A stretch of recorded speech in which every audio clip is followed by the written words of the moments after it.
దక్షిణ భారతదేశంతో పోల్చుకుంటే ఉత్తర భారత్లో నేరాల రేటు కాస్త ఎక్కువనే గణాంకాలు చెప్తున్నాయి. ముఖ్యంగా బీహారు, ఉత్తరప్రదేశ్ వంటి ప్రాంతాల్లో రౌడీయిజం, గుండాగిరి చలాయిస్తుంటారు గ్యాంగ్స్టర్స్. అక్రమ ఆయుధాలను కలిగి ఉంటారు. గ్యాంగ్స్టర్లు, రౌడీలు, గూండాలు ఇల్లీగల్గా వాటిని కొనుగోలు చేసి అమాయకుల ప్రాణాలు తీస్తున్నారు.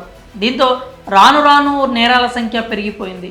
అయితే యూపీలో యోగి ఆదిత్యనాథ్ సర్కార్ కొలువుదీరిన నాటి నుండి గ్యాంగ్స్టర్లను ఏరి పారేసేందుకు కంకణం కట్టుకుంది.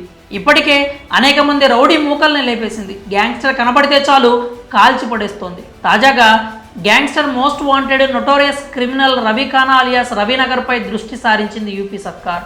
ఓ కేసులో భాగంగా గ్రేట్ నోయిడా పోలీసులు అతనికి సంబంధించిన 100 కోట్ల రూపాయల ఆస్తిని జప్తు చేశారు. అందులో 80 కోట్ల విలువైన విలాసవంతమైనటువంటి బంగ్లా కూడా ఉంది. ఇంతకు ఆ బంగ్లా ఎవరిదంటే కాజల్ ఝా అనే మహిళది. ఢిల్లీలోని న్యూ ఫ్రెండ్స్ కాలనీలో నిర్మించిన ఇంటిని గ్రేటర్ నోయిడా పోలీసులు సీజ్ చేశారు. ఆ ఇంట్లో మాఫియా గ్యాంగ్లో పనిచేస్తున్న కాజల్ ఝా అనే మహిళ నివసిస్తోందని విచారణలో తేలింది. ఇంతకు ఈ కాజల్ ఝా ఎవరు, ఆమెకు ఈ భవంతి ఎలా వచ్చిందనే వివరాలు తెలుసుకుందాం.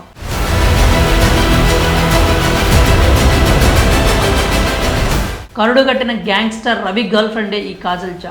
ఆ ఇంటిని రవి ఆమెకు బహుమతిగా ఇచ్చినట్లు తెలుస్తోంది.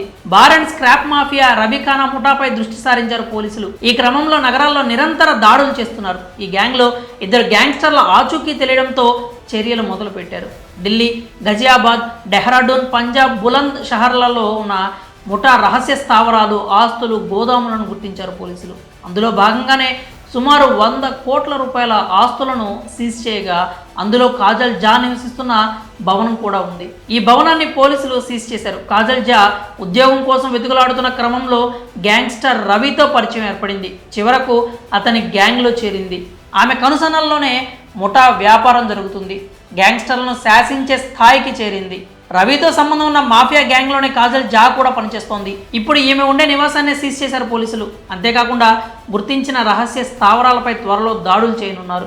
ఆస్తుల జప్తుతో పాటు ఆర్థిక లావాదేవీలు జరిపేందుకు వీలు లేకుండా పోలీసులు చర్యలు తీసుకున్నారు. రవితో పాటు ఇతర గ్యాంగ్స్టర్స్ బ్యాంకు ఖాతాలను బ్లాక్ చేశారు.